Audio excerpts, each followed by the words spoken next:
Hi friends, இந்த வீடியோவில் நம்ம என்ன பார்க்க போகிறோம் அப்படின்னா பிஎட் செகண்ட் செமஸ்டரில் இருக்கிற என்விரான்மெண்டல் எஜுகேஷன்லேருந்து செகண்ட் யூனிட் தான் இந்த வீடியோவில் ஃபுல்லாகவே கவர் பண்ண போகிறோம். Unit name natural resources problems and solution. Natural resources வந்து நிறையா வேரியஸ் கைண்டில் வந்து நேச்சுரல் ரிசோர்ஸஸ் இருக்குது. அதில் முக்கியமாக ஒரு 6 விதமான நேச்சுரல் ரிசோர்ஸஸ் தான் இந்த வீடியோவில் ஃபுல்லாகவே பார்க்க போகிறோம். இது ஃபுல்லாகவே கவர் பண்ணுறது தான் இந்த யூனிட்டில் இருக்குது. ஸோ ஒரு ரிசோர்ஸஸ்க்கு கீழேயுமே வந்து நிறையா சப்டைட்டில்ஸ் வரும். இது ஈஸியான லெசன், ஈஸியான யூனிட் தான். கொஞ்சம் பெரிய யூனிட்னாலுமே ஈஸியாக தான் இருக்கும். என்னென்ன இம்பார்ட்டண்டான நேச்சுரல் ரிசோர்ஸஸ் இருக்குது அப்படின்னா land resources, forest resources, water resources, mineral, food and energy resources. First ஒன்று லேண்ட் ரிசோர்ஸஸ் பார்த்துடலாம். மோஸ்ட் இம்பார்ட்டண்டான நேச்சுரல் ரிசோர்ஸஸ் இன் இந்தியா என்ன அப்படின்னா லேண்ட் ரிசோர்ஸஸ் தான் அப்படின்னு சொல்கிறாங்க. டோட்டல் வேர்ல்டோட ஏரியா வந்து எவ்வளோ டிஸ்டன்ஸ் அப்படின்னா 510 மில்லியன் ஸ்கொயர் ஃபீட் கிலோமீட்டர் வந்து டோட்டல் வேர்ல்டோட ஏரியா ஸ்ட்ரென்த்து. இதில் வந்து லேண்டோட டென்சிட்டி மட்டும், அதாவது லேண்டு மட்டும் எத்தனை கிலோமீட்டர் வந்து ஆக்குப்பை பண்ணியிருக்கு அப்படின்னு பார்த்தீங்கன்னா 29%. இதில் இருந்து 149 மில்லியன் ஸ்கொயர் ஃபீட் கிலோமீட்டர் வந்து லேண்ட் ஆக்குப்பை பண்ணியிருக்கு. இந்தியாவில் வந்து இந்த டோட்டல் லேண்டோட ஸ்ட்ரென்த்து சொன்னால 149 மில்லியன் ஸ்கொயர் ஃபீட் கிலோமீட்டர். இந்தியாவோட டிஸ்டன்ஸ் எவ்வளோ அப்படின்னா இதில் வந்து ஒரு 2.4% லேண்டு தான் இந்தியாவோட டிஸ்டன்ஸ் அப்படின்னு சொல்கிறாங்க. ஸோ மொத்தமாக இந்த ஆல் ஓவர் வேர்ல்டு இருக்குது. அதில் வந்து 510 மில்லியன் ஸ்கொயர் ஃபீட் கிலோமீட்டர் சொன்னால இதிலேருந்து வெறும் ஒரே ஒரு பர்சன்டேஜ் தான் ஹியூமன் ஹேபிடேட்ஸ்க்காக, அதாவது மனுஷங்க குடியிருப்புக்காக யூஸ் பண்ணுறது. இதிலேருந்து வெறும் ஒரே ஒரு பர்சன்டேஜ் தான். அதர்வைஸ் மீதி 11% அக்ரிகல்ச்சருக்கு, 24% கிராசிங் லேண்ட்ஸுக்கு, அண்ட் தென் 33% ஆஃப் லேண்ட் வந்து ஃபாரஸ்ட்டுக்கு, 28% ஆஃப் ஏரியா வந்து ஹில் ஸ்டேஷனு, டெசர்ட்ஸ் அந்த மாதிரி ஏரியாவுக்கு வந்து டிஃபைன் ஆகி இருக்குது. லேண்ட் ரிசோர்ஸஸ்ன்னு எடுத்துக்கிட்டாலே ரொம்ப இம்பார்ட்டன்ட் என்ன அப்படின்னா சாயில், அதாவது மண் வளம் தான் ரொம்ப முக்கியமானது. ஒரு ஃபுட்டு நம்ம எடுத்துக்கிட்டோம், அது வந்து விளையிறது வந்து எதை டிபெண்ட் பண்ணி இருக்குது, ஒரு லேண்ட்லேயே இருக்கிற அந்த மண் வளத்தை பொறுத்து, அந்த மண்ணோட தன்மையை பொறுத்து தானே. அதே மாதிரி ஒரு ஹியூமனோட கல்ச்சரல் அண்ட் தென் சிவிலைசேஷனுமே எதை டிபெண்ட் பண்ணி இருக்குது அப்படின்னா சாயிலை டிபெண்ட் பண்ணி தான் இருக்குது. அதனால சாயில்ன்றது ரொம்ப இம்பார்ட்டண்டான ஒரு ரிசோர்ஸஸ் அண்ட் லேண்ட் ரிசோர்ஸ் அப்படின்னு சொல்லி மென்ஷன் பண்ணுறாங்க. இதுக்கப்புறமா நம்ம என்ன பார்க்குறோம் அப்படின்னா factors affecting land resources. Land ரிசோர்ஸஸை வந்து அஃபெக்ட் பண்ணுற ஃபேக்டர்ஸ் என்னென்ன அப்படின்றத நான் கீழே மென்ஷன் பண்ணியிருக்கேன். Soil erosion, landslides, desertification, soil fertility. First ஒன்று சாயில் எரோஷன் அப்படின்னா என்னென்னு பார்த்தலாம். சாயில் எரோஷன்னா வேற ஒன்றும் இல்லை, மண் அரிப்பு அப்படின்னு சொல்லுவோம்ல, இதுதான் சாயில் எரோஷன். சாயில் எரோஷன்ன்றது வந்து ஒரு நேச்சுரலான ப்ராசஸ் அப்படின்னு சொல்கிறாங்க. இப்போ ஒரு லேண்ட் இருக்குது அப்படின்னா அங்கே டாப் லேயர் ஆஃப் சாயில் இருக்கும்ல, மேலடுக்கு மண் இருக்கும்ல, அது வந்து ஒரு இடத்துல இருந்து இன்னொரு இடத்துக்கு வந்து ட்ரிஃப்ட் ஆகி போகிறது, அரைச்சி கொண்டு போகிறது தான் என்னென்னு சொல்கிறோம்னா சாயில் எரோஷன் அப்படின்னு சொல்கிறோம். இதுக்கான ரீசன் என்னென்ன அப்படின்னா ஹெவி விண்டுனாலேயும் ஹெவி ரெயின்னாலேயும் இது வந்து நடக்குது அப்படின்னு சொல்கிறாங்க.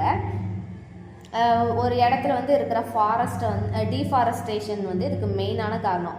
ஒரு இடத்துல இருக்கிற ஃபாரஸ்ட்டை வந்து நம்ம அழிச்சிட்டோம் அப்படின்னா என்ன ஆகும், மழை பெய்யும் போதும் அதிகப்படியான காற்று அடிக்கும் போதும் அங்கே இருக்கிற மண்ணெல்லாம் இன்னொரு இடத்துக்கு அரிச்சு கொண்டு போக தான் செய்யும். அதே மாதிரி மைனிங், ஒரு இடத்துல இருக்கிற மண் வளத்தை வந்து சுரண்டுறது, அந்த மண் எல்லாத்தையுமே அந்த இடத்துலேருந்து எடுக்கிறதுனாலையோ சாயில் எரோஷன் வந்து நடக்குது அப்படின்னு சொல்கிறாங்க. இது மூலயமா என்னென்ன எஃபெக்ட்ஸ்லாம் வருது அப்படின்னா ஃப்ளட்ஸ் வர்றதா இருக்கட்டும், ட்ரவுட்ஸ் அதாவது நில வறட்சி ஏற்படுறதா இருக்கட்டும், அடுத்து சாயிலில் இருக்கிற நியூட்ரிஷன் குறையிறது, இந்த மாதிரி எஃபெக்ட்ஸ்லாம் இருக்குது அப்படின்னு சொல்கிறாங்க. அண்ட் தென் லேண்ட்ஸ்லைடு அப்படின்னா என்ன அப்படின்னா ஒரு இடத்துல இருக்கிற ஒரு ஹியூஜ் அமௌண்ட் ஆஃப் சாயில் வந்து டிஸ்ட்ராக்ட் ஆகி, அதாவது சரிஞ்சு கீழே விழுறது தான் வந்து லேண்ட்ஸ்லைடு அப்படின்னு சொல்கிறாங்க. A landslide is the descent of a mass of earth and rock down a mountain slope. அதாவது ஒரு மவுண்டெயினில் இருந்து ஒரு அதிகப்படியான ஹியூஜ் லெவல் ஆஃப் சாயில் இல்லை அப்படின்னா ஒரு பெரிய கல், ஒரு ராக் வந்து சரிஞ்சு கீழே வந்து விழுறது தான் லேண்ட்ஸ்லைட்ஸ் அப்படின்னு சொல்கிறாங்க. லேண்ட்ஸ்லைடு வந்து எதனால் நடக்குது அப்படின்னா ஹெவி ரெயின்னால வந்து நடக்குது. என்ன சீசனில் நடக்கும்? ஆஸ் யூஷுவல் ரெய்னி சீசன் தான். இது 1 வேர்டில் கேட்குறதுக்கான சான்சஸ் இருக்குது. Landslides mostly happen in rainy season. Heavy rain மட்டும் இல்லாமல் மனுஷங்களோட ஆக்டிவிட்டியுமே இதுக்கு வந்து காசஸ், அதாவது அதுவுமே ஒரு ரீசன் தான் அப்படின்னு சொல்கிறாங்க. ஒரு மவுண்டெயினில் இல்லைனா ஹில்லில் போய் வீடு கன்ஸ்ட்ரக்ட் பண்ணுறது, இல்லை அப்படின்னா கஃபே அந்த மாதிரி பில்டிங் வந்து கன்ஸ்ட்ரக்ட் பண்ணுறது, இதனாலேயுமே வந்து அங்கே இருக்கிற மண் எல்லாமே சரிஞ்சு லேண்ட்ஸ்லைடு வந்து நடக்குது அப்படின்னு சொல்கிறாங்க. ஏன் அப்படின்னா மழை பெய்யும் போது இந்த மழை தண்ணி ஓடுறதுக்கான ஃப்ரீ ஃப்ளோ இருக்காதுல்ல, அதனால வந்து லேண்ட்ஸ்லைட்ஸ் வந்து ஹேப்பன் ஆகுது அப்படின்னு சொல்கிறாங்க. And then desertification of land. Deserts அதாவது பாலைவனம். டெசர்ட்ஸ் அப்படின்றது என்ன அப்படின்னா unused land areas of the வேர்ல்டில் வந்து நம்ம மனுஷங்க எந்த விதத்துக்காகவும் குடியிருக்கிறதுக்காகவோ இல்லை அக்ரிகல்ச்சருக்காகவோ எதுக்காகவுமே பயன்படுத்தாத அந்த லேண்டை தான் என்ன சொல்கிறோம் அப்படின்னா டெசர்ட்ஸ் அப்படின்னு சொல்லி நம்ம சொல்கிறோம். இன்னொரு விதமாக டெசர்ட்டை வந்து எப்படி டிஃபைன் பண்ணுறாங்க அப்படின்னா ஒரு குறிப்பிட்ட ரீஜியனில், அதாவது ஒரு குறிப்பிட்ட பிளேஸில் வந்து எப்போ மழையே பெர்மனண்ட்டாக பெய்யாமல் இருக்கிற ஒரு இடத்த தான் என்னென்ன டிக்ளேர் பண்ணுறாங்க அப்படின்னா டெசர்ட் அப்படின்னு சொல்லி டிக்ளேர் பண்ணுறாங்க. அந்த இடத்துல வந்து மனுஷங்களால் வாழ முடியாது, அதுக்கு மனுஷங்க வாழ்கிறதுக்கான சூட்டபிளான பிளேஸ் இல்லை அப்படின்னு சொல்லி டினோட் பண்ணுறாங்க. இப்போ ஒரு இடத்துல வந்து டெசர்ட்டு நேச்சுரலாகவே இருக்கும். அந்த டெசர்ட் வந்து எக்ஸ்டெண்ட் ஆகிக்கிட்டே போகிறதுக்கான ரீசன் வந்து நேச்சரும் ஒரு ரீசன், மேன் அதாவது ஹியூமனுமே இன்னொரு ரீசன் அப்படின்னு சொல்கிறாங்க. அதை வந்து முறையாக ப்ரிகாஷன் பண்ணாமல் விடுறதுனால அது வந்து எக்ஸ்டெண்ட் ஆகிக்கிட்டே போகுது அந்த டெசர்ட் ஏரியா அப்படின்னு சொல்லி மென்ஷன் பண்ணுறாங்க. And then soil fertility. Soil fertility அப்படின்னா மண் வளம் அப்படின்னு சொல்லுவோம்ல, அதான் மண் வளமே இல்லாமல் அது ஃபர்டில் ஆகி மக்கி போகிறது, அதை தான் வந்து சாயில் ஃபெர்டிலிட்டி அப்படின்னு சொல்லி டினோட் பண்ணுறாங்க. நேச்சுரலாகவே எடுத்துக்கிட்டோம் அப்படின்னா ஒரு இன்ச் ஆஃப் சாயில், அதாவது ஒரு இன்ச்சு மண் வந்து உருவாகிறதுக்கு 600 வருஷம் ஆகும் அப்படின்னு சொல்கிறாங்க. சாயில் ஃபர்டிலிட்டி தான் ஒரு பிளான்ஸுக்காக இருக்கட்டும் எல்லாத்துக்குமே நியூட்ரிஷனை வந்து தரதுக்கான எபிலிட்டி எதுக்கு இருக்குது, சாயில் ஃபெர்டிலிட்டிக்கு தான் இருக்குது. அந்த சாயில் ஃபெர்டிலிட்டி இருந்தால் தான் வாட்டர் ஹோல்டிங் கெப்பாசிட்டி இருக்கும், அதாவது நீர்ப்பதத்தை வந்து உறிஞ்சி வச்சுக்கிறதுக்கான அந்த கெப்பாசிட்டி இருக்கும். அண்ட் தென் அந்த சாயில் டெக்ஸ்சருமே முறையாக மெயின்டைன் ஆகும் அப்படின்னு சொல்கிறாங்க. அண்ட் இதுக்கப்புறமா என்ன பார்க்க போகிறோம் அப்படின்னா causes for the degradation of land resources. என்னென்னலாம் இருக்குது அப்படின்னா சாயில் எரோஷன், ஆல்ரெடி நம்ம பார்த்தோம்ல, அப்பர் லேயரில் இருக்கிற அந்த சாயில் வந்து ரிமூவ் ஆகுறது தான் soil erosion. And then flood and water logging. Flood வந்து ஒரு முக்கியமான ரீசன் சாயில் எரோஷனுக்கு, அதாவது மண்ணரிப்பு ஏற்படுறதுக்கான முக்கியமான ரீசன் அப்படின்னு நம்ம ஆல்ரெடி பார்த்தோம். And then use of chemical fertilisers and pesticides, அதாவது மண் வளத்தை அதிகப்படுத்துறதுக்காக நிறையா கெமிக்கல் உரம்லாம் யூஸ் பண்ணுறோம்ல, அண்ட் தென் பெஸ்டிசைட்ஸ் யூஸ் பண்ணுறோம்ல, இது வந்து மண்ணில் இருக்கிற மைக்ரோ ஆர்கானிசம்ஸ் இருக்கும், நேச்சுரல் மைக்ரோ ஆர்கானிசம்ஸ் இருக்கும்ல, இதை வந்து டெஸ்ட்ராய் பண்ணிடும் அப்படின்னு சொல்கிறாங்க. இது எதுக்கு லீட் பண்ணும், சாயிலோட டெக்ஸ்சரை வந்து கெடுத்துரும், அண்ட் தென் அதோட அந்த ஃபர்டிலிட்டியையுமே டிக்ரீஸ் பண்ணிடும் அப்படின்னு சொல்கிறாங்க. And then cultivation without crop rotation, அதாவது ஒரு single kind of variety of கிராப்பே நம்ம தொடர்ந்து கல்டிவேட் பண்ணிக்கிட்டே இருக்கோம். இப்போ நெற்பயிர் நம்ம போடுறோம்னா தொடர்ந்து அந்த நிலத்துல வந்து நெற்பயிரே நம்ம போட்டுக்கிட்டே இருந்தோம் அப்படின்னா அதுக்கு தேவையான ஒரு நியூட்ரிஷனை மட்டும் திரும்ப திரும்ப அந்த மண்ணிலேருந்து உறிஞ்சி எடுத்துக்கிட்டே இருக்கும். அப்படிங்கும் போது என்ன ஆகும், சீக்கிரத்திலே அந்த ஃபெர்டிலிட்டி வந்து இல்லாமல் போயிடும், அந்த மண்ணுமே வந்து மக்கி போன மாதிரி ஆயிரும். ஸோ இதை தடுக்கிறதுக்கு வந்து என்ன பண்ணணும் அப்படின்னா இயற்கை உரங்கள் வந்து யூஸ் பண்ணணும் அப்படின்னு சொல்கிறாங்க. அண்ட் தென் கிராப் ரொட்டேஷன் பண்ணணும். இப்போ இந்த டைம் வந்து கல்டிவேட் பண்ண அதே வெரைட்டி ஆஃப் கிராப் வந்து அக்ரிகல்ச்சரிங் பண்ணாமல் நெக்ஸ்ட் டைம் வேறு கைண்ட் ஆஃப் கிராப் வந்து கல்டிவேட் பண்ணணும் அப்படின்னு சொல்கிறாங்க. இப்போ ஃபார் எக்ஸாம்பிள் இப்போ இந்த டைம் வந்து பேடி கல்டிவேஷன் பண்ணியிருக்காங்க அப்படின்னா நெக்ஸ்ட் டைம் வந்து கார்ன் வந்து கல்டிவேட் பண்ணலாம் அப்படின்ற மாதிரி சொல்கிறாங்க. இதுவுமே வந்து சாயில் ஃபர்டிலிட்டி இல்லாமல் போகாமல் இருக்கும் அப்படின்னு சொல்கிறாங்க. And then conservation of soil. Soil பற்றி தான் பார்த்தோம், லேண்ட் ரிசோர்ஸஸ் பற்றி பார்த்தோம். சாயில் தான் ரொம்ப முக்கியமானது லேண்ட் ரிசோர்ஸஸில். ஸோ இதை கன்சர்வ் பண்ணிக்கிறதுக்கான வழிமுறைகள் என்னென்ன அப்படின்றது தான் கீழே லிஸ்ட் அவுட் பண்ணியிருக்கேன். Reforestation, agronomic methods, terracing, construction of dams, controlled grazing, soil fertility, இந்த மாதிரி சில விஷயங்கள்லாம் வந்து கன்சர்வ் பண்ணுறதுக்கான ஐடியாஸ்ன்னு கொடுத்துருக்கேன். First reforestation. அதாவது ரீஃபாரஸ்டேஷன் அப்படின்னா ஒரு குறிப்பிட்ட இடத்துல, அதாவது ஹில்லி ஏரியாஸ்லலாம் வந்து ரொம்ப மண்ணரிப்பு வந்து ஏற்படும். அந்த மாதிரி இடத்துலலாம் வந்து சீக்கிரமே வளரக்கூடிய, அதாவது quick growing plants and trees இருக்கும்ல, அதெல்லாத்தையுமே அங்கே ஃபாரஸ்டிங் பண்ணி சாயில் எரோஷனை வந்து ப்ரிவென்ட் பண்ணிக்கலாம் அப்படின்னு சொல்கிறாங்க. அண்ட் தென் அக்ரானமிக் மெத்தட்ஸ், அதாவது பிளான் பண்ணும்போது ட்ரீ இல்லைனா பிளான்ஸ் வந்து பிளான் பண்ணும்போது எந்த ரைட் ஆங்கிளில் வந்து பிளான் பண்ணுறது தான் வந்து அக்ரானமிக் மெத்தட்ஸ் அப்படின்னு சொல்கிறாங்க. அதாவது வாட்டர் வந்து எந்த சைடில் வந்து ஃப்ளோ ஆகுது, ஹில்லி ஏரியாஸ்லலாம் பார்த்தோம் அப்படின்னா டவுன்ஃபால் தான் ஆகும். ஸோ அந்த மாதிரி அந்த ஆங்கிள் செக் பண்ணி அந்த இடத்துல வந்து பிளான்டிங் பண்ணுறது தான் அக்ரானமிக் மெத்தட்ஸ் அப்படின்னு சொல்கிறாங்க. இதுவுமே சாயில் எரோஷனை ப்ரிவென்ட் பண்ணும்.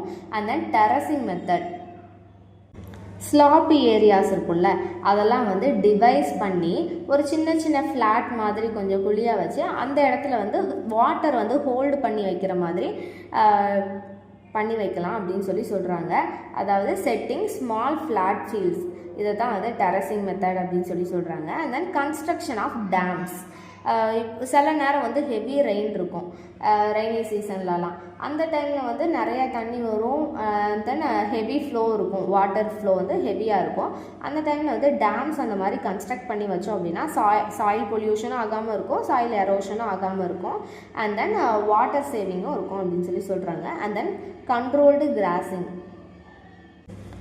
கண்டினியூவாக வந்து கிராசிங் பண்ணிக்கிட்டே இருக்கும் அப்படின்ற போதில் சாயிலில் வந்து நியூட்ரிஷன் இல்லாமல் போயிடும். அண்ட் தென் அங்கே இருக்கிற பிளான்ட்ஸ் ட்ரீஸோட ரூட்ஸ்லாம் வந்து ரொம்ப வீக் ஆகிரும். ஸோ அதனால் அங்கே இருக்கிற சாயிலுமே வந்து ட்ரை அண்ட் வீக் ஆகிரும். இதை வந்து கண்ட்ரோல்டாக வச்சுக்கணும் அப்படின்னு சொல்கிறாங்க. அண்ட் தென் சாயில் ஃபர்டிலிட்டி நம்ம ஆல்ரெடி பார்த்தோம்.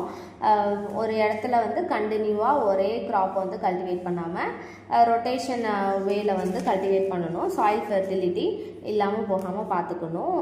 தென் நேச்சுரல் உரம் வந்து யூஸ் பண்ணணும் அப்படின்றத நம்ம ஆல்ரெடி பார்த்தோம். ஸோ இதோட லேண்ட் ரிசோர்ஸஸ் டாபிக் வந்து முடியுது. And then forest resources second topic வந்து பார்க்க போகிறோம்.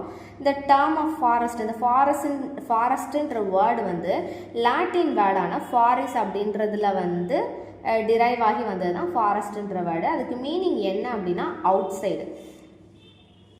இந்த வேர்ல்டில் வந்து ஃபாரஸ்ட் மட்டுமே 63.85 மில்லியன் ஹெக்டேர்ஸை வந்து ஆக்குப்பை பண்ணியிருக்கு அப்படின்னு சொல்கிறாங்க. அண்ட் தென் நம்ம சின்ன வயசுலேருந்தே படித்ததான் ஃபாரஸ்ட்டோட uses, and then direct uses என்ன, இன்டைரக்ட் யூசஸ் என்ன அப்படின்னு நம்ம ஆல்ரெடி படித்தது தான். ஒரு சின்ன ரீகால் மாதிரி மட்டும் கொடுத்துறேன். Uses of forest, direct uses என்னென்ன அப்படின்னா ஃபாரஸ்ட் ப்ராடக்ட்ஸ் இருக்கும்ல, sandal and then papers, news prints, cloth எல்லாமே நம்ம ஃபாரஸ்ட்லேருந்து எடுக்கிற திங்ஸ்லேருந்து தான். அதாவது அங்கேருந்து எடுக்கிற வுட்டுனால, டிம்பர்லேருந்து, அதுலேருந்து தான் நம்ம நிறைய பொருள் வந்து அந்த ஃபர்னிச்சராக இருக்கட்டும் இல்லைனா ஸ்டேஷ்னரி ஐட்டம்ஸாக இருக்கட்டும் எல்லாமே நம்ம ஃபாரஸ்ட்லேருந்து எடுக்கிற திங்ஸ்லேருந்து தான் நம்ம உருவாக்கிக்கிறோம், மேனுஃபேக்சர் பண்ணிக்கிறோம். அண்ட் தென் ஹியூமன் ஃபுட் நீட்ஸை வந்து அக்ரிகல்ச்சர் அண்ட் தென் ஃபாரஸ்ட் ரெண்டுமே ஃபுல்ஃபில் பண்ணுதில்ல. ஸோ அதனால் டைரக்ட் யூசஸில் வந்து இது ஒரு மெயின் ரோல் வந்து இதுதான் human food needs. And then herbal spices வந்து நிறையா ஃபாரஸ்ட்லேருந்து தான் கிடைக்கிது. அண்ட் தென் கெமிக்கல்ஸு, அதாவது நேச்சுரல் கெமிக்கல்ஸ் நிறையா அது வந்து சம் ட்ரீஸ்லேருந்து அது மாதிரி ஃபாரஸ்ட்லேருந்து தான் வந்து நம்மளுக்கு கிடைக்கிது அப்படின்னு சொல்கிறாங்க. இதுவுமே one of the direct use. And then mineral deposits and valuable stones. ஃபாரஸ்ட்டில் வந்து இருக்கிற அந்த சாயில் வந்து ரொம்ப ஹெல்த்தியாக இருக்கும், அதனால அங்கே வந்து மினரல் டெபாசிட்ஸ் வந்து நல்லாயிருக்கும். அண்ட் தென் வேல்யூபிள் ஸ்டோன்ஸுமே வந்து ஃபாரஸ்ட்லேருந்து கிடைக்கிது, லைக் டைமண்டு அந்த மாதிரி ஸ்டோன்ஸ்லாம் வந்து ஃபாரஸ்ட்லேருந்து கிடைக்கிது அப்படின்னு சொல்கிறாங்க. அண்ட் தென் இன்டைரக்ட் யூசஸ் என்ன அப்படின்னா ஃபாரஸ்ட் இருக்கிறதுனால சாயில் எரோஷன் வந்து ப்ரிவென்ட் பண்ணுது, அதாவது மண்ணரிப்பு இல்லாமல் பார்த்துக்குது அப்படின்னு சொல்கிறாங்க. அண்ட் தென் ஃபாரஸ்ட் எவ்வளோ தூரம் அதிகமாக இருக்கோ அவ்வளோ தூரம் ரெயின்ஃபாலுமே அதிகமாக இருக்கும், மழை நல்லா கிடைக்கும் அப்படின்னு சொல்கிறாங்க. And then reduce atmosphere pollution. நிறைய ட்ரீஸ் இருக்குது, ஒரு ஃபாரஸ்ட் இருக்குது அப்படின்னாலே ஆக்சிஜன் நிறையா கிடைக்கும். ஸோ அட்மாஸ்பியர் பொல்யூஷனும் வந்து கண்ட்ரோல்டாக இருக்கும், அதாவது கார்பன் டை ஆக்சைடு வந்து கண்ட்ரோல்டாக இருக்கும் அப்படின்னு சொல்கிறாங்க. அண்ட் தென் ஃபாரஸ்ட் வந்து மனுஷங்களுக்கு வந்து ஃபுட்டு தர்றது, அது ஃபுட்டு வந்து கேதர் பண்ணிக்கிறது டைரக்ட் யூஸ். இன்டைரக்ட் யூஸ் வந்து நிறைய வைல்டு அனிமல்ஸ் அண்ட் பிளான்ட்டுக்கு வந்து ஃபுட்டு ஆஃபர் பண்ணுது, அண்ட் தென் ஷெல்டர் வந்து ஆஃபர் பண்ணுது அப்படின்னு சொல்லி சொல்கிறாங்க. அண்ட் தென் இதுக்கப்புறமா என்ன பார்க்குறோம் அப்படின்னா டீஃபாரஸ்டேஷன் வந்து பார்க்குறோம். டீஃபாரஸ்டேஷன் அப்படின்றது வந்து ஒரு இடத்துல இருக்கிற ஃபாரஸ்ட் வந்து ரிமூவ் பண்ணுறது அப்படின்றது தான் வந்து டீஃபாரஸ்டேஷன் அப்படின்னு சொல்லி சொல்கிறோம். அந்த மரத்தை எல்லாத்தையுமே வெட்டுறது, அங்கே இருக்கிற செடியெல்லாம் இல்லைனா எரிஞ்சு போகிறது, இதனால் ஒரு இடத்துல இருக்கிற ஃபாரஸ்ட்டே இல்லாமல் போகிறது, ரிமூவ் பண்ணுறது தான் டீஃபாரஸ்டேஷன் அப்படின்னு மென்ஷன் பண்ணுறாங்க. டீஃபாரஸ்டேஷனுக்கான ரீசன் என்னென்ன அப்படின்னா ஃபஸ்ட்டு வந்து ஹியூமன் தான் அதுக்கான ரீசன். ரேபிட் பாப்புலேஷன் க்ரோத் ஆக ஆக அவங்களுக்கு வந்து கல்டிவேட் பண்ணுறதுக்கான லேண்டு தேவைப்படுது, அண்ட் தென் தங்குறதுக்கான லேண்டு தேவைப்படுது. ஸோ அதனால் வந்து டீஃபாரஸ்டேஷன் வந்து முக்கியமாக நடக்குது அப்படின்னு சொல்லி சொல்கிறாங்க. And then frequent forest fire, காட்டுத்தீ வந்து ஃப்ரீக்வெண்ட்டாக பரவிக்கிட்டே இருக்கிறதுனாலையும் ஒரு இடத்துல இருக்கிற ஃபாரஸ்ட் இல்லாமலே போயிடுது அப்படின்னு சொல்லி சொல்கிறாங்க.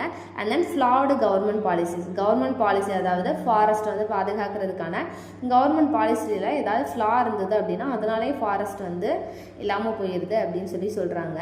And then inadequate understanding of benefits of deforestation, அதாவது ஃபாரஸ்ட்டோட பெனிஃபிட்ஸ் வந்து எவ்வளோ அப்படின்றது எல்லாருக்குமே தெரியும், அதை பற்றின அண்டர்ஸ்டாண்டிங் வந்து போதுமான அளவு இல்லாததுனால ஃபாரஸ்ட் வந்து இல்லாமல் ஆக்கிடுறோம் அப்படின்னு சொல்லி சொல்கிறாங்க.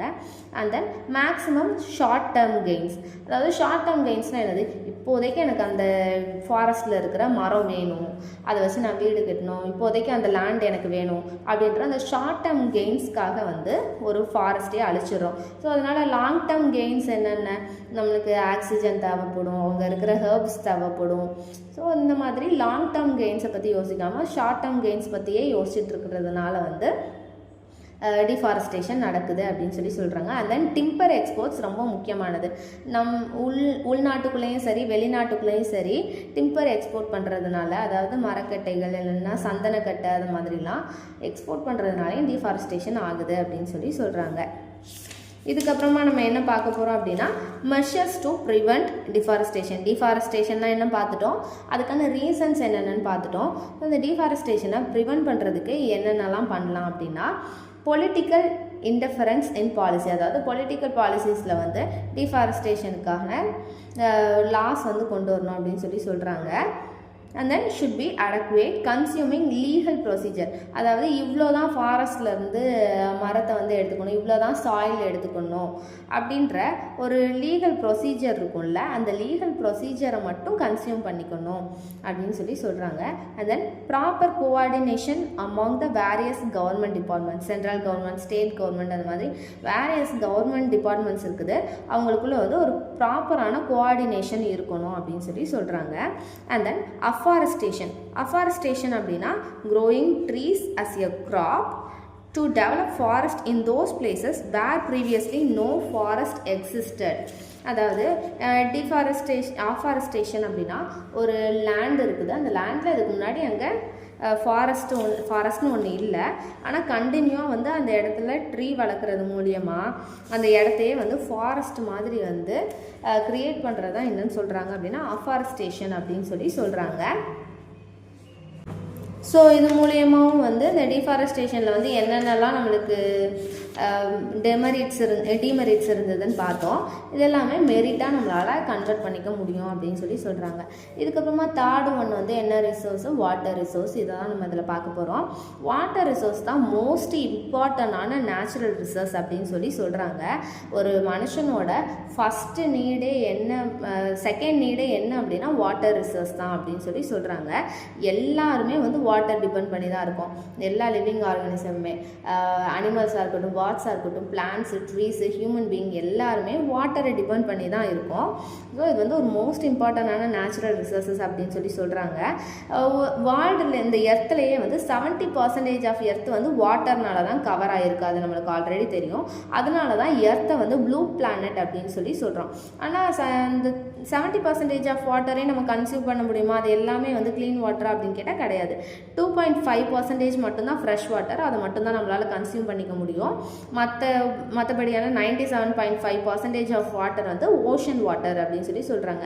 அது எல்லாமே கடல் தண்ணியாக தான் வந்து நம்ம குடிக்க முடியாது, ஃப்ரெஷ் வாட்டர் கிடையாது. And then water resources in India. Water resources எந்தெந்த வகையிலலாம் இந்தியாவில் கிடைக்கிது அப்படின்னா rain water, surface flow water and ground water. Rain water அப்படின்னா என்னது? ஹைட்ராலாஜிக்கல் சைக்கிள் தெரியும்.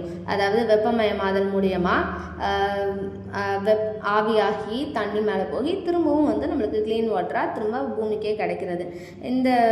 இந்த வகையில் தான் வந்து ரெயின் வாட்டர் வந்து எர்த்துக்கு வந்து வருது அப்படின்னு சொல்கிறாங்க. மழையாவோ இல்லை ஸ்னோவாவோ அதாவது பனியாவோ இல்லைனா ஹைலாவோ திரும்ப வந்து ரிட்டன் பூமிக்கு வந்து வருது அப்படின்னு சொல்கிறாங்க. And then surface flow water. Surface flow water அப்படின்னா லேக்ஸு, பாண்ட்ஸு, ரிவர்ஸ்லாம் இருக்குதுல்ல, அதாவது குளம், ஏரி, அந்த மாதிரி நீர்நிலைகள் இருக்குதுல்ல, இதெல்லாத்தையுமே வந்து சர்ஃபேஸ் ஃப்ளோ வாட்டர் ரிசோர்ஸ் அப்படின்னு சொல்கிறாங்க. இதுக்கு வந்து ரெயின் வாட்டர் தான் முக்கியமான source. Like Ganga, Yamuna, Sindhu and Brahmaputra அந்த மாதிரிலாம் இருக்குதுல்ல, இதெல்லாம் வந்து ஹிமாலயாஸ்லேருந்து வர்ற அந்த வாட்டர் ஃப்ளோ தான். இது வந்து ஹிமாலயாவில் இருக்கிற அந்த ஸ்னோ வந்து மெல்ட் ஆகி, அது ஐஸ்பர்க் எல்லாமே மெல்ட் ஆகி இந்த மாதிரி லேக்ஸ் வழியாக, பாண்ட்ஸ் வழியாக நம்மளுக்கு வந்து தண்ணி கிடைக்கிது அப்படின்னு சொல்கிறாங்க. And then ground water.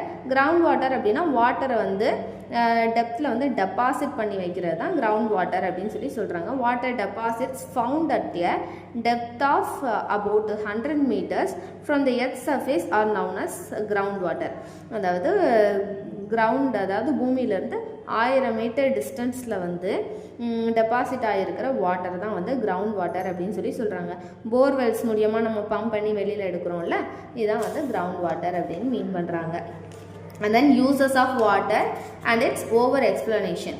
Water வந்து எப்படிலாம் நம்ம யூஸ் பண்ணுறோம் அப்படின்னா 70% ஆஃப் வாட்டர் வந்து அக்ரிகல்ச்சருக்காக யூஸ் பண்ணுறோம், 24% ஆஃப் வாட்டர் வந்து இண்டஸ்ட்ரியலுக்காகவும், 6% ஆஃப் வாட்டர் வந்து டொமஸ்டிக் யூசஸ்க்காக, அதாவது கிளீனிங்கு அண்ட் தென் ட்ரிங்கிங்க்கு, அந்த மாதிரி டொமஸ்டிக் யூசேஜுக்காக யூஸ் பண்ணணும் அப்படின்னு சொல்கிறாங்க. இதான் வந்து குறிப்பிடப்பட்ட அந்த percentage of water for human life. ஆனால் பாப்புலேஷன் வந்து இன்க்ரீஸ் ஆக அந்த வாட்டரோட நீடுமே வந்து இன்க்ரீஸ் ஆகிக்கிட்டே போகுது அப்படின்னு சொல்கிறாங்க.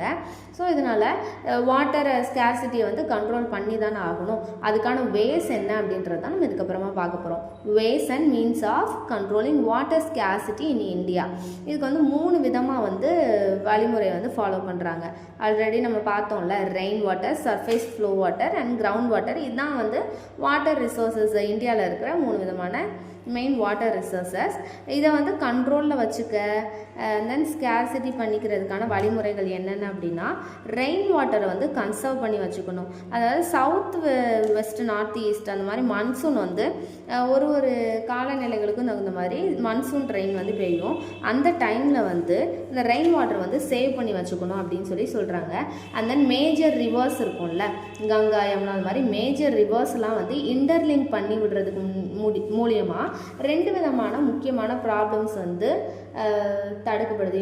ஒன்று வந்து வறட்சி, இன்னொன்று வந்து ஃப்ளட்டு, வெள்ளம் வருது. இப்போ 2 மேஜர் ரிவர்ஸ் இருக்குது. ஒரு ரிவரில் வந்து அதிகப்படியான வாட்டர் ஃப்ளோ இருக்குது, இன்னொரு ரிவரில் வந்து வாட்டர் ஃப்ளோவே இல்லை அப்படின்னா ஒரு ரிவரில் வந்து வறட்சி இருக்கும், இன்னொரு இடத்துல வந்து வெள்ளம் இருக்கும். ஸோ இதை வந்து இன்டர்லிங்க் பண்ணி விடுறது மூலிமா இந்த ப்ராப்ளமும் சால்வ் ஆகும் அப்படின்னு சொல்கிறாங்க. அண்ட் தென் ரெயின் வாட்டரை வந்து சேவ் பண்ணி வைக்கிறது ஆல்ரெடி நான் சொன்ன மாதிரி. அண்ட் தென் ரீசார்ஜ் வெல்ஸ், அதாவது கிணத்துல வந்து தண்ணி ஊறும்ல, இதெல்லாமே கன்ஸ்ட்ரக்ட் பண்ணி வைக்கிறது. And then roof top rain water, நம்ம சின்ன வயசில் இந்த ப்ராஜெக்ட்டுக்கெலாம் பண்ணியிருப்போம்ல, அதாவது டெரஸில் வந்து விடுற தண்ணியை வந்து ரிஃபைன் பண்ணி வீட்டுக்கு கீழே இருக்கிற இல்லைனா வீட்டில் இருக்கிற அந்த தொட்டியில் சேவ் பண்ணி வைக்கிறது. ஸோ இந்த மாதிரி மூலியமாக வாட்டர் வந்து சேவ் பண்ணலாம் அப்படின்னு சொல்கிறாங்க. அண்ட் தென் பொல்யூட் ஆகாமல் இருக்கிற அந்த ஃப்ரெஷ் வாட்டர் வந்து பொல்யூட் ஆகாமல் ப்ரிவென்ட் பண்ணிக்கணும் அப்படின்னு சொல்கிறாங்க. அண்ட் தென் வேஸ்ட் வாட்டரையுமே வந்து ரீசைக்ளிங் பண்ணி யூஸ் பண்ணிக்கலாம் அப்படின்னு சொல்கிறாங்க. இதுக்கப்புறமா நம்ம என்ன பார்க்க போகிறோம் அப்படின்னா, மினரல் ரிசோர்ஸஸ் வந்து பார்க்க போகிறோம். மினரல் ரிசோர்ஸஸ் அப்படின்றது என்ன அப்படின்னா, substances, chemical compounds, rock constructs, இந்த மாதிரி நிறைய திங்ஸ் வந்து வேர்ல்டில் இருக்குதுல்ல, இது எல்லாத்தோட ஒரு ஃபிசிக்கல் இல்லை அப்படின்னா கெமிக்கல் காம்போசிஷன் ஃபார்மை தான் என்னன்னு சொல்கிறோம் அப்படின்னா mineral resources. Substances, chemical compounds, concentrates having a definite physical and chemical composition in a form. இதுதான் மினரல் ரிசோர்ஸஸ் அப்படின்னு சொல்கிறோம். நம்ம டே டு டே லைஃப்பில் யூஸ் பண்ணுற புரிகிற மாதிரி இதுக்கப்புறமா சொல்கிறேன். நம்ம டே டு டே லைஃப்பில் யூஸ் பண்ணுற எந்த திங்ஸ் வேணால் எடுத்துக்கோங்களேன். கிளாஸ் டம்ளராக இருக்கட்டும், இல்லைனா நம்ம யூஸ் பண்ணுற டூல்ஸு, எக்யூப்மெண்ட்ஸு, பென்சிலு, தென் பென் எல்லாமே எடுத்துக்கிட்டோம். ஸ்டீலு, கோல்டு ஆர்னமெண்ட்ஸு எல்லாமே எடுத்துக்கிட்டோம். எல்லாமே மினரல்ஸ் தான் அப்படின்னு சொல்கிறாங்க. அதே மாதிரி டெய்லி நம்ம ரெகுலராக யூஸ் பண்ணுற பெட்ரோலியம், ஆம்பர், கோல்டு இது எல்லாமே வந்து ஆர்கானிக்காக கிடைக்கிற மினரல் ரிசோர்ஸஸ் அப்படின்னு சொல்கிறாங்க. மினரல்ஸ் வந்து 2 விதமாக வந்து எர்த்துலேருந்து கிடைக்குது. ஒன்று வந்து open bit type mining and then closed tunnel type mining மாதிரி 2 விதமாக வந்து மினரல் ரிசோர்ஸஸ் வந்து வேர்ல்டுலேருந்து கிடைக்குது. அதனால மினரல் ரிசோர்ஸஸ் வந்து கிளாஸிஃபை பண்ணுறாங்க. ஒரு 3 விதமான கேட்டகரியாக கிளாஸிஃபை பண்ணுறாங்க. என்னென்ன அப்படின்னா மெட்டாலிக் மினரல்ஸ், நான் மெட்டாலிக் மினரல்ஸ், ஃபியூயல் மினரல்ஸ் அப்படின்ட்டு 3 விதமாக வந்து கிளாஸிஃபை பண்ணுறாங்க. ஃபஸ்ட்டு மெட்டாலிக் மினரல்ஸ் அப்படின்னா என்னன்றது நான் ப்ரீஃபாக சொல்லிடுறேன். ஆல்ரெடி நம்மளுக்கு தெரிஞ்ச மாதிரி தான் கோல்டு, குரோமியம், நிக்கல், பிளாட்டினம் இந்த மாதிரி மெட்டல்ஸாக இருக்கிறது எல்லாத்தையுமே நம்ம என்னன்னு சொல்லுவோம், மெட்டாலிக் மினரல்ஸ் அப்படின்னு சொல்லுவோம். இது எல்லாமே ஒரு ஹார்டு ராக்ஸ் தான். நம்மளுக்கு தான் அது வந்து கோல்டு ஒரு ரொம்ப வேல்யூபிளான திங்கு, ஆனால் அது வந்து ஒரு ஹார்டு ராக்கு, அதுவுமே ஒரு விதமான கல் தான். இதை தான் வந்து மெட்டாலிக் மினரல்ஸ் அப்படின்னு சொல்கிறோம். ஸோ இதுக்கப்புறமா என்ன பார்க்குறோம் அப்படின்னா நான் மெட்டாலிக் மினரல்ஸ் பார்க்குறோம். நான் மெட்டாலிக் மினரல்ஸ் அப்படின்னா சாண்டு, சால்ட்டு, சாயிலு, டைமண்டு, லைம்ஸ்டோனு இந்த மாதிரி இருக்கிறது எல்லாத்தையுமே வந்து என்னென்னு சொல்கிறாங்கன்னா நான் மெட்டாலிக் மினரல்ஸ் அப்படின்னு சொல்கிறாங்க. இதெல்லாமே வந்து மேக்ஸிமம் இந்தியாவில் கர்நாடகா, ராஜஸ்தான் அண்ட் பீகாரில் வந்து கிடைக்குது அப்படின்னு சொல்கிறாங்க. இதுக்கப்புறமா என்ன பார்க்க போகிறோம் அப்படின்னா ஃப்ளூயல் மினரல்ஸ். நம்மளுக்கு ஆல்ரெடி தெரிஞ்சது தான் கோல், பெட்ரோலியம் அண்ட் தென் ஆம்பர் இதெல்லாமே வந்து ஃப்ளூயல் மினரல்ஸ் அப்படின்னு சொல்கிறாங்க. இந்தியாவில் வந்து கோல் அதிகமாக கிடைக்கும். And then west Bengal, Orissa, Bihar, Assam, மத்திய பிரதேஷ், மகாராஷ்டிரா இந்த மாதிரி இடத்துலலாம் வந்து அதிகமாக கிடைக்கும் அப்படின்னு சொல்கிறாங்க. And then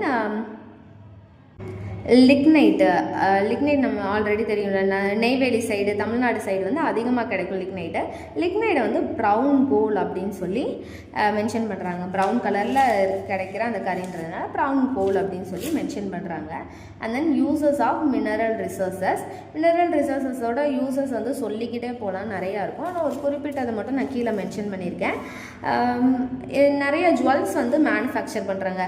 gold, silver, diamond ஆர்னமெண்ட்ஸ்லாம் நிறையா இருக்குதுல்ல. ஸோ ஜுவல் மேனுஃபேக்சரிங்க்கு வந்து இந்த மினரல் ரிசோர்ஸஸ் வந்து யூஸ் ஆகுது. And then household articles இருக்கும்ல, உடன் furnitures and then steel things, vessels இந்த மாதிரி ஹவுஸ் ஹோல்டு ஆர்டிகல்ஸுக்குமே வந்து மினரல் ரிசோர்ஸஸ், அதாவது மெட்டாலிக் மினரல் ரிசோர்ஸஸ் வந்து யூஸ் ஆகுது அப்படின்னு சொல்கிறாங்க. அண்ட் தென் இண்டஸ்ட்ரியல் யூசஸ்க்கு வந்து டைமண்ட் அண்ட் பிளாட்டினம் வந்து யூஸ் ஆகுதுன்னு சொல்கிறாங்க. அண்ட் தென் ஆல்ரெடி நம்ம எல்லாருக்குமே தெரிஞ்சதுதான் aeroplane, body of the aeroplane எதுலேருந்து தயாரிக்கிறாங்க, அலுமினியத்துலேருந்து தான் தயாரிக்கிறாங்க. ஸோ இதுவுமே வந்து ஒரு மினரல் தானே. ஸோ இதுக்குமே இந்த மினரல் ரிசோர்ஸஸ் வந்து யூஸ் ஆகுது அப்படின்னு சொல்கிறாங்க. And then goal and petroleum வந்து டே டு டே லைஃப்பில் ஃபார் குக்கிங்காக இருக்கட்டும், இல்லை அப்படின்னா டிரான்ஸ்போர்ட்டுக்காக இருக்கட்டும், எல்லாத்துக்குமே வந்து ரொம்ப எசென்சியலாக வந்து இந்த நாளில் வந்து இருக்குது. அண்ட் தென் அயன் வந்து ஒரு முக்கியமான மினரல் ரிசோர்ஸஸ். இது இல்லாமல் எந்த ஒரு டூலுமே, வெப்பனுமே, எந்த ஒரு ஃபர்னிச்சர், ஃபிட்டிங் ஐட்டம், வெஹிக்கிள் எதுவுமே வந்து க்ரியேட் பண்ண முடியாது. ஸோ அயனை வந்து என்னென்னு ரெஃபர் பண்ணுறாங்க அப்படின்னா பிளாக் கோல்டு அப்படின்னு அயனை ரெஃபர் பண்ணுறாங்க. அயன் இல்லாமல் எதுவுமே வந்து உருவாக்க முடியாதுல்ல, மேக்ஸிமம் ஆஃப் யூசேஜுக்கு அயன் தேவைப்படுது. ஸோ அயனை பிளாக் கோல்டு அப்படின்னு டினோட் பண்ணுறாங்க. இதுக்கப்புறமா நம்ம என்ன பார்க்க போகிறோம் அப்படின்னா adverse effects of mining on environment. என்விரான்மெண்ட்டில் தான் வந்து இந்த மைனிங் அப்படின்னா இந்த மினரல்ஸ் எல்லாத்தையுமே வந்து சுரண்டுறது, எடுக்கிறது. ஸோ இதனால் நடக்கிற அட்வர்ஸ் எஃபெக்ட்ஸ் என்னென்ன அப்படின்னா, அதாவது டிமெரிட்ஸ் என்னென்ன அப்படின்னா air pollution, water pollution, land pollution, noise pollution and deforestation. இந்த மாதிரி 5 விதமான எஃபெக்ட்ஸ் வந்து அட்வர்ஸ் எஃபெக்ட்ஸ் வந்து நடக்குது. ஸோ மைனிங் அப்படின்றதே வந்து ஒரு என்விரான்மெண்ட்டுக்கு ஹெவி எஃபெக்ட் டேமேஜ் தர்றதுக்கான ஒரு ஆக்ஷன் தான் மைனிங். First air pollution. இந்த மாதிரி மினரல்ஸ் வந்து மைனிங் பண்ணும்போது எப்படி அந்த ராக்ஸ் வந்து பிளாஸ்ட் பண்ணுறது, பாம் வச்சு பிளாஸ்ட் பண்ணுறது, இல்லை அப்படின்னா ட்ரில்லிங் மிஷின்ஸ் வந்து எடுக்கிறது, அண்ட் தென் அந்த இடத்துல வந்து டிரான்ஸ்போர்ட் வெஹிக்கிள்லாம் வந்து இன்ஸ்டால் பண்ணி கொண்டு போகிறது, இது மூலியமாக வர்ற அந்த கேஸு எரோஷன் இது மூலியமாக வந்து ஏர் பொல்யூஷன் வந்து நடக்கும் அப்படின்னு சொல்லி சொல்கிறாங்க. ட்ரில்லிங் பண்ணும்போது கண்டிப்பாக டஸ்ட் எல்லாமே நிறையா வரும். ஸோ அது மூலிமா ஏர் பொல்யூஷன் நடக்கும் அப்படின்னு சொல்லி சொல்கிறாங்க. அண்ட் தென் ட்ரில்லிங் பண்ணும்போது ஒரு குறிப்பிட்ட லேயருக்கு மேலே வேர்ல்டில் அண்டர்கிரவுண்ட் போகும்போது என்ன ஆகும், மெத்தனை கேஸ் வந்து வெளியில் வரும். இது வந்து ஒரு பாய்சனஸான கேஸ். இது மூலியமாகவே ஏர் பொல்யூட் ஆகும், உயிரே போகிறதுக்கான சான்சஸுமே இருக்குது. And then water pollution. அந்த மைன் பண்ணுற இடத்துல இருந்து, அதாவது மினரல்ஸ் மைன் பண்ணுற இடத்துல வந்து வாட்டர் டிஸ்சார்ஜ் ஆகும்ல, இந்த வாட்டர் வந்து எங்கே போய் கலக்குது, ஃப்ரெஷ் வாட்டரில் வந்து கலந்து ஃப்ரெஷ் வாட்டரையுமே வந்து பொல்யூட் பண்ணுது அப்படின்னு சொல்லி சொல்கிறாங்க. And then land pollution. Land தான் வந்து ரொம்ப சஃபர் ஆகிற மோஸ்ட் சஃபரிங் பார்ட் என்ன அப்படின்னா லேண்டு தான், அந்த மைனிங் பார்ட்டில். ஸோ அந்த அப்பர் சர்ஃபேஸ் ஆஃப் த எர்த்தை தான் வந்து ரிமூவ் பண்ணிடுறாங்கல்ல, ஒரு வளத்தை வந்து எடுக்கிறதுக்காக அப்பர் பார்ட் ஆஃப் எர்த்தையே வந்து ரிமூவ் பண்ணிடுறாங்க. ஸோ லேண்டு தான் ரொம்ப பொல்யூட் ஆகுது, அஃபெக்ட் ஆகுது அப்படின்னு சொல்லி சொல்கிறாங்க. ஒரு குறிப்பிட்ட டன் கணக்கான கோல்டை வந்து ப்ரொடியூஸ் பண்ணுறதுக்காக மில்லியன் டன் ஆஃப் எர்த்தை வந்து ரிமூவ் பண்ணுறாங்க அப்படின்னு சொல்லி சொல்கிறாங்க. இதனால் வந்து சாயில் எரோஷன் ஆகுது, எர்த்தோட டெம்பரேச்சருமே இன்க்ரீஸ் ஆகுது அப்படின்னு சொல்லி சொல்கிறாங்க. இந்த மாதிரி பண்ணுறதுனால அந்த இடத்துல வந்து எதுவுமே கல்டிவேஷனே பண்ண முடியாது, ஒரு வெஜிடபிள் வளர்கிறதுக்கான பாசிபிளே இல்லாமல் போயிடும் அப்படின்னு சொல்லி சொல்கிறாங்க. அந்த நாய்ஸ் பொல்யூஷன், லைக் ட்ரில்லிங் பண்ணுறது, அந்த நாங்கள் ஹெவி வெஹிக்கிள்ஸ்லாம் இன்ஸ்டால் பண்ணும்போது அதுலேருந்து வர சவுண்ட் மூலிமா நாய்ஸ் பொல்யூஷனுமே வந்து க்ரியேட் ஆகுது அப்படின்னு சொல்லி சொல்கிறாங்க. ஸோ அந்த மைனிங்காக வந்து ஃபாரஸ்ட்டையே அழிக்கிறாங்க. ஸோ டீஃபாரஸ்டேஷனுமே வந்து ஹேப்பன் ஆகுது அப்படின்னு சொல்லி சொல்கிறாங்க. இதுக்கப்புறமா என்ன ரிசோர்ஸ் பார்க்க போகிறோம் அப்படின்னா ஃபுட் ரிசோர்ஸ் தான் வந்து மெயினான ரிசோர்ஸ். அதுவுமே ஒரு மெயினான ரிசோர்ஸ்ன்னு சொல்லி சொல்கிறாங்க. ஃபுட் ரிசோர்ஸ் தான் ஒரு மனுஷனோட வாழ்க்கையிலே செகண்ட் ப்ரியாரிட்டி அப்படின்னு சொல்லி சொல்கிறாங்க. சாரி, நான் ஃபுட் ரிசோர்ஸ்ன்றது வந்து ஃபஸ்ட்டு ப்ரியாரிட்டின்னு நான் லாஸ்ட்டாக சொல்லியிருந்தேன். ஆனால் ஃபுட் ரிசோர்ஸ்ன்றது தான் வந்து செகண்ட் ப்ரியாரிட்டி. ஃபஸ்ட்டு ப்ரியாரிட்டி என்ன அப்படின்னா வாட்டர் அப்படின்னு சொல்லி சொல்கிறாங்க. ஒரு லிவிங் ஆர்கானிசம்ஸ் எது எடுத்துக்கிட்டாலுமே பிளான்ட்ஸை தவிர எதாலையுமே தனக்கு தானே வந்து தன்னிச்சையாக உணவை வந்து உருவாக்கிக்க முடியாது அப்படின்னு சொல்லி சொல்கிறாங்க. பிளான்ட்ஸுக்கு மட்டும்தான் அந்த ஃபுட் ப்ரிப்பேரிங்க்கான ஃபுட் ப்ரிப்பேரிங் பை தெம்செல்ஃப்கான கேப்பபிலிட்டி வந்து பிளான்ட்ஸுக்கு தான் இருக்குது. மற்றபடி அனிமல்ஸு, பேர்ட்ஸு, ஹியூமன் பீயிங் எல்லாருமே ஏதாவது ஒரு விஷயத்தை வந்து டிபெண்ட் பண்ணி தான் இருக்கும் அப்படின்னு சொல்லி சொல்கிறாங்க. So important sources of food என்னென்ன அப்படின்னா agriculture, fisheries and seafood and then life stocks.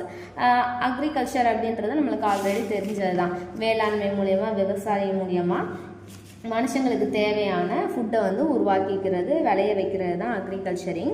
இது வந்து இப்போ இருக்கிற நாளில் வந்து இம்ப்ரூவ்டு மெத்தட்ஸ் மூலியமாக ஒரு வருஷத்துக்கான ஆனுவல் ஹார்வெஸ்டிங் வந்து இன்க்ரீஸ் பண்ணுறாங்க. நிறையா அதுக்கான எக்யூப்மெண்ட்ஸ் வந்துருச்சு, நிறையா அதுக்கான வெஹிக்கிள்ஸு, டூல்ஸ் எல்லாமே வந்துருச்சு. அது மூலியமாக ஆனுவல் ஹார்வெஸ்டிங் வந்து முடிஞ்ச அளவுக்கு இயர் பை இயர் வந்து இன்க்ரீஸ் பண்ணிக்கிட்டே தான் போகிறாங்க.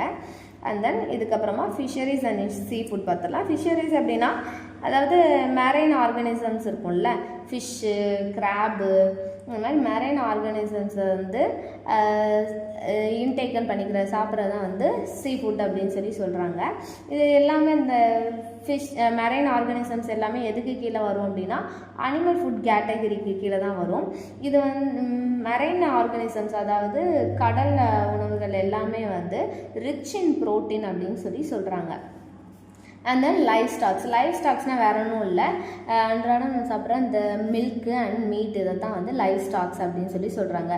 வீட்டில் வளர்க்குற டொமஸ்டிக்ஸ் அனிமல் லைக் கோட்டு, கவு, ஹென்னு, காக், இந்த மாதிரி ஆர்கானிசம்ஸ் இருக்குதுல்ல.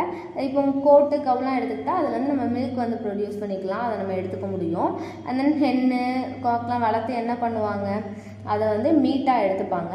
அண்ட் தென் க்ரோயிங் மஷ்ரூமே வந்து ஒரு ஆர்கானிசம் அப்படின்னு சொல்லி தான் மென்ஷன் பண்ணுறாங்க, லிவிங் ஆர்கானிசம் அப்படின்னு சொல்லி மென்ஷன் பண்ணுறாங்க. ஸோ க்ரோயிங் மஷ்ரூமு, கோட்டு, ஹென்னு இது எல்லாத்தையுமே வந்து ஹை ப்ரோட்டீன் இம்ப்ளிமெண்டட் ஆர்கானிசம் அப்படின்னு சொல்லி சொல்கிறாங்க. இதுவுமே வந்து ஃபுட்டாக இன்டேக்கன் பண்ணிக்கிறாங்க. அண்ட் தென் இதுக்கப்புறமா நம்ம ஃபைனலாக என்ன பார்க்க போகிறோம் அப்படின்னா எனர்ஜி ரிசோர்ஸஸ் பார்க்க போகிறோம். எனர்ஜி ரிசோர்ஸஸ் அப்படின்றது வந்து இன்றைய காலத்தில் வந்து ஒரு இன்றியமையாத ரிசோர்ஸஸாக வந்து மாறிடுச்சு அப்படின்னு சொல்லி சொல்கிறாங்க. It become indispensable.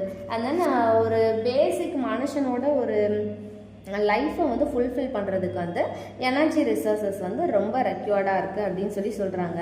Yearly man வந்து என்ன கண்டுபிடிச்சான், கல்லையும் ஒரு இரும்பையும் வச்சு சிக்கிமுக்கி 2 கல்லை உரசி வந்து நெருப்பை கண்டுபிடிச்சான். அதோட யூசஸ் வந்து கண்டுபிடிச்சான். அதை வச்சு குக் பண்ண முடியும், ஒரு விஷயத்தை வந்து எரிக்க முடியும், அந்த மாதிரி அதோட யூசஸை வந்து கண்டுபிடிச்சான்.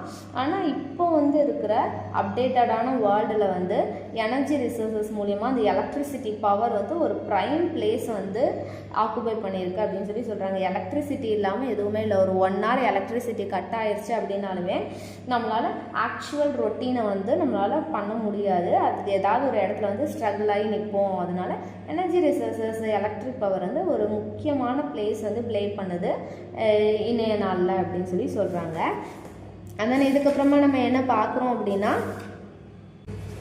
இதோட கைண்ட்ஸ் பார்க்குறோம். எனர்ஜி ரிசோர்ஸஸை வந்து 2 டைப்ஸாக வந்து பிரிச்சிருக்காங்க. என்னென்ன அப்படின்னா நான் renewable energy resources, renewable energy resources அப்படின்னு 2 விதமாக பிரிச்சிருக்காங்க. நான் ரெனியூவபிள் எனர்ஜி ரிசோர்ஸஸ்னால் என்ன அப்படின்னா ஒரு இடத்துல வந்து ஒரு எனர்ஜி ரிசோர்ஸஸ் இருக்கும். அதை வந்து கொஞ்சம் கொஞ்சமாக யூஸ் பண்ணி அதை வந்து கம்ப்ளீட்டாக யூஸ் பண்ணி முடிச்சிட்டோம் அப்படின்னா திரும்ப வந்து அது கிடைக்காது. இல்லை அப்படின்னா அது கிடைக்கிறதுக்கு வந்து ஃபியூ டிகேட்ஸ் ஆகும், ஒரு சில நூற்றாண்டுகள் ஆகும், அதுக்கடுத்து தான் கிடைக்கும். இதுதான் என்னென்னு சொல்கிறாங்க அப்படின்னா நான் ரெனியூவபிள் எனர்ஜி ரிசோர்ஸஸ் அப்படின்னு சொல்லி சொல்கிறாங்க. ஆனால் ரெனியூவபிள் எனர்ஜி ரிசோர்ஸஸ் அப்படின்னா என்ன அப்படின்னா அன்லிமிட்டடாக கிடச்சிக்கிட்டே இருக்கும். நம்ம யூஸ் பண்ண அது திரும்ப திரும்ப கிடச்சிக்கிட்டே இருக்கும். இதுதான் வந்து ரெனியூவபிள் ரிசோர்ஸஸ் அப்படின்னு சொல்லி சொல்கிறாங்க. லைக் சன்லைட்டாக இருக்கட்டும், அதுக்கப்புறமா வாட்டராக இருக்கட்டும், இந்த மாதிரி விஷயத்தெல்லாம் வந்து ரெனியூவபிள் ரிசோர்ஸஸ் அப்படின்னு சொல்லி சொல்கிறாங்க. நான் ரெனியூவபிள் எனர்ஜி ரிசோர்ஸில் வந்து நான் என்னென்னலாம் மென்ஷன் பண்ணியிருக்கேன் அப்படின்னா fossil fuel, crude oil or petroleum, natural gas, coal, இதெல்லாமே நம்ம ஆல்ரெடி பார்த்ததுதான். ஃபாசில் ஃபியூயல் அதெல்லாம் வந்து பிளான்ட்டு, ட்ரீஸு அதெல்லாம் வந்து மக்கி போய் ரொம்ப நாள் டிக்கே ஆகியிருந்து, அதாவது மண்ணில் வந்து மக்கி போய் ஒரு பெட்ரோலியமாக வந்து உருவாகுது. நேச்சுரல் கேஸ் எல்லாம் கோலாக வந்து உருவாகுது. இது எல்லாமே வந்து நம்ம யூஸ் பண்ண திரும்ப திரும்ப வந்துக்கிட்டே இருக்காது. ஒரு பிளான்ட்டோ, ட்ரீயோ, இல்லை அனிமலோ, ஒரு ஹியூமன் பாடியோ மக்கி போய் அதுக்கடுத்து அதுலேருந்து வர்ற ரிசோர்ஸஸ் தான் இதெல்லாமே வந்து கிடைக்கிறதுக்கு ஃபியூ டிகேட்ஸ் ஆகும். ஸோ இது வந்து ரெனியூவபிள் எனர்ஜி ரிசோர்ஸஸ் கிடையாது, நான் ரெனியூவபிள் எனர்ஜி ரிசோர்ஸஸ். இதை வந்து ஒரு லிமிட்டடாக தான் நம்மளால் யூஸ் பண்ண முடியும் அப்படின்னு சொல்லி சொல்கிறாங்க. And then atomic power, electricity, இதுவுமே வந்து எதில் வருது அப்படின்னா நான் ரெனியூவபிள் ரிசோர்ஸஸில் வருது. இதுக்கப்புறமா ரெனியூவபிள் ரிசோர்ஸஸ் கீழே வந்து என்னென்னலாம் வருது அப்படின்னா hydro electric power, wind energy, and then biomass and biogas energy, solar energy. இதுக்கப்புறமா என்ன வருது அப்படின்னா tidal and wave energy, at last geothermal energy. இது எல்லாமே வந்து ரெனியூவபிள் எனர்ஜி ரிசோர்ஸஸ் கீழே வருது. இது ஒன்று என்னென்ன அப்படின்றத வந்து நான் ப்ரீஃபாக சொல்லிடுறேன். ஃபஸ்ட்டு ஒன்று hydro electric power. Hydro electric power அப்படின்னா ஒரு ரிவரே இருக்குது அப்படின்னா ஹெவியாக ஃப்ளோ ஆகிக்கிட்டே இருக்கிற ரிவரு, அதுக்கு இடையில வந்து டேம் பில்ட் பண்ணி ஒரு குறிப்பிட்ட டிசைன்டான பைப்ஸ் எல்லாத்தையுமே வந்து எஜெக்ட் பண்ணி ஃபிட் பண்ணி அதில் கிடைக்கிற கிரேட் ஃபோர்ஸ் மூலியமாக வந்து எலக்ட்ரிசிட்டி வந்து ப்ரொடியூஸ் பண்ணுறது தான் வந்து ஹைட்ரோ எலக்ட்ரிக் பவர் அப்படின்னு சொல்லி சொல்லுவாங்க. இந்தியாவில் வந்து காமராஜர் வந்து இது அதிகப்படியாக கொண்டு வந்தார். இந்த அணைக்கட்டுகள்லாம் கட்டி அந்த ஹெவி ஃபோர்ஸ் மூலியமாக வந்து எலக்ட்ரிசிட்டி கேதர் பண்ணுற அந்த ஹைட்ரோ எலக்ட்ரிக் பவர்ன்றதை வந்து கொண்டு வந்தார். இந்த ஹைட்ரோ எலக்ட்ரிக் பவர் மூலியமாக தான் 20% ஆஃப் எலக்ட்ரிக்கல் எனர்ஜி நீட் வந்து இந்த வேர்ல்டில் வந்து மீட் ஆகுது அப்படின்னு சொல்லி சொல்கிறாங்க. அது மூலியமாக தான் சாட்டிஸ்ஃபை ஆகுது இந்த ஹைட்ரோ எலக்ட்ரிக் பவர் மூலியமாக. அண்ட் தென் இது வந்து வாட்டர் ஃப்ளோ வந்து எந்த ரிவரில் இருக்குதோ அந்த இடத்துல தான் ஜெனரேட் பண்ண முடியும், அங்கே மட்டும்தான் பாசிபிள் அப்படின்னு சொல்லி சொல்கிறாங்க. அண்ட் தென் விண்ட் எனர்ஜி வந்து ஒரு இம்பார்ட்டண்டான எனர்ஜி சோர்ஸஸ், அதாவது ரெனியூவபிள் எனர்ஜி சோர்ஸஸ்க்கு விண்ட் எனர்ஜி வந்து ரொம்ப முக்கியமானது அப்படின்னு சொல்லி சொல்கிறாங்க. சன்லைட் மாதிரியே விண்டுமே வந்து நேச்சுரலாக கிடைக்கக்கூடியது. ஸோ இது மூலயமா வந்து எலக்ட்ரிசிட்டி வந்து ப்ரொடியூஸ் பண்ணுறாங்க. விண்ட் மில்லு அந்த மாதிரிலாம் க்ரியேட் பண்ணி அதிலிருந்து வந்து எலக்ட்ரிசிட்டி எடுக்கலாம் அப்படின்னு சொல்லி சொல்கிறாங்க. And then biomass and biogas energy, அதாவது ஸ்டார்ச் இருக்கும் பிளான்ஸில், ஃபெர்மெண்டேஷன் ஆஃப் ஸ்டார்ச் வந்து பிளான்ஸில் கிடைக்கும். லைக் கார்னு டொபியாக்கோ அந்த மாதிரி பிளான்ட்ஸ்லேருந்து அந்த ஸ்டார்ச் எடுத்து அதுலேருந்து ஆல்கஹால் ப்ரொடியூஸ் ஆகும். ஸோ இதெல்லாம் வந்து யூஸ்டு டு ரன் ஆட்டோமொபைல்ஸ்க்கு வந்து யூஸ் ஆகுது அப்படின்னு சொல்லி சொல்கிறாங்க. And then particular type of plants வந்து பெட்ரோலியம் மாதிரியான ஒரு ப்ராடக்ட்ஸை கொடுக்கறதுக்குமே வந்து யூஸ் ஆகுது அப்படின்னு சொல்லி சொல்கிறாங்க. ஸோ ஆர்கானிக் வேஸ்ட்ஸ் இருக்குது, அதாவது பிளான்ட்ஸு, அனிமல்ஸு, இறந்து போன அந்த டிக்கேஸு, பயோகேஸ் இதெல்லாம் வந்து மக்கி போய் மெத்தனால் ஆகி தான் நம்மளுக்கு வந்து ஒரு பெட்ரோலியம் அந்த மாதிரி கிடைக்குது. அதுக்கும் ஆல்டர்னேட்டிவ் வேயாக இந்த மாதிரி பயோமாஸ் பயோகேஸ் எனர்ஜி வந்து நம்ம யூஸ் பண்ணிக்கலாம் அப்படின்னு சொல்லி சொல்கிறாங்க. அண்ட் தென் அந்த பயோகேஸ் வந்து நம்ம யூஸ் பண்ணுறது மூலியமாக வந்து என்விரான்மெண்ட்டுக்கு எந்த ஒரு பொல்யூஷனுமே வந்து ஏற்படாது அப்படின்னு சொல்கிறாங்க. அண்ட் தென் சோலார் எனர்ஜி அப்படின்றது ஆல்ரெடி எல்லாருக்குமே தெரியும். சன்லைட்லேருந்து கிடைக்கிற அந்த எனர்ஜியை வந்து எலக்ட்ரிசிட்டியாக வந்து கன்வெர்ட் பண்ணுறது தான் சோலார் எனர்ஜி. இது வந்து ஒரு ப்ரைமரி சோர்ஸ் ஆஃப் எனர்ஜி அப்படின்னு சொல்லி டினோட் பண்ணுறாங்க. ஸ்டார்டிங்கில் வந்து இந்த சன்லைட்டை வந்து சோலார் எனர்ஜி எதுக்கெலாம் நம்ம ஸ்டார்டிங்கில் யூஸ் பண்ணோம், கிளாத்ஸ் வந்து ட்ரை பண்ண வைக்கிறதுக்கு, கிரைன்ஸுக்கு, அண்ட் தென் கடல் தண்ணியிலேருந்து உப்பு எடுக்கிறதுக்கு, இதுக்கெல்லாம் வந்து சோலார் எனர்ஜியை யூஸ் பண்ணோம். ஆனால் நவ டேஸில் வந்து நல்லா இம்ப்ரூவ் ஆகி இந்த சோலார் சிஸ்டம் மூலயமா வந்து எலக்ட்ரிசிட்டியே வந்து கேதர் பண்ணுற அளவுக்கு இம்ப்ரூவ் ஆகிருக்கும் அப்படின்னு சொல்லி சொல்கிறாங்க. அண்ட் தென் இதுக்கப்புறமா என்ன அப்படின்னா டைடல் அண்ட் வேவ் எனர்ஜி, அதாவது கடல் அலைகள் வந்து பூமியில் இருக்கிற அந்த கிராவிடேஷன்னாலையும் சன் மூன் வந்து சேஞ்ச் ஆகிறதுனாலையும், அதாவது ரொட்டேஷனால் சேஞ்ச் ஆகிறதுனாலையும் கிராவிடேஷன் ஃபோர்ஸஸ்னாலையும் வந்து கடலில் வந்து அலை வந்து கண்டினியூவாக வந்துக்கிட்டே இருக்குது. ஸோ இந்த அலையோட ஃபோர்ஸ்லேருந்து எலக்ட்ரிசிட்டி வந்து க்ரியேட் பண்ணுறது தான் வந்து என்ன அப்படின்னு சொல்கிறாங்கன்னா டைடல் அண்ட் வேவ் எனர்ஜி அப்படின்னு சொல்லி சொல்கிறாங்க.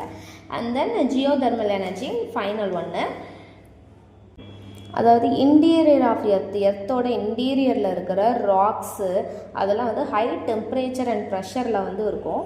ஸோ இதோட இந்த ஸ்டீம்லேருந்து, அதாவது அந்த ஹாட் ஸ்ப்ரிங்ஸ்லேருந்து வந்து எலக்ட்ரிசிட்டி ப்ரொடியூஸ் பண்ண முடியும் அப்படின்னு சொல்கிறாங்க. இந்த ப்ராஜெக்ட், இந்த வே ஆஃப் மெத்தட் தான் ஜியோதெர்மல் எனர்ஜி அப்படின்னு சொல்லி சொல்கிறோம். ஸோ இதோட இந்த யூனிட் வந்து கம்ப்ளீட் ஆகுது. ஸோ நெக்ஸ்ட்டு எந்த பேப்பர் உங்களுக்கு படிக்கிறது கஷ்டமாக இருக்குது, எந்த யூனிட் வீடியோ போடணும் அப்படின்றத கீழே கமெண்ட் பண்ணுங்கள். அண்ட் தென் இதில் வேறு எதுவும் உங்களுக்கு தெரியணும், வேறு எதுவும் கிளாரிஃபிகேஷன் வேணுனாலுமே கீழே நீங்கள் கமெண்ட் பண்ணுங்கள். உங்களுக்கு தெரிஞ்சவங்க ஃப்ரெண்ட்ஸுக்கு பிஎட் படிக்கிறவங்களுக்கு இதை ஷேர் பண்ணுங்கள், சப்போர்ட் பண்ணுங்கள், சப்ஸ்கிரைப் பண்ணுங்கள். தேங்க்ஸ் ஃபார் வாட்சிங்.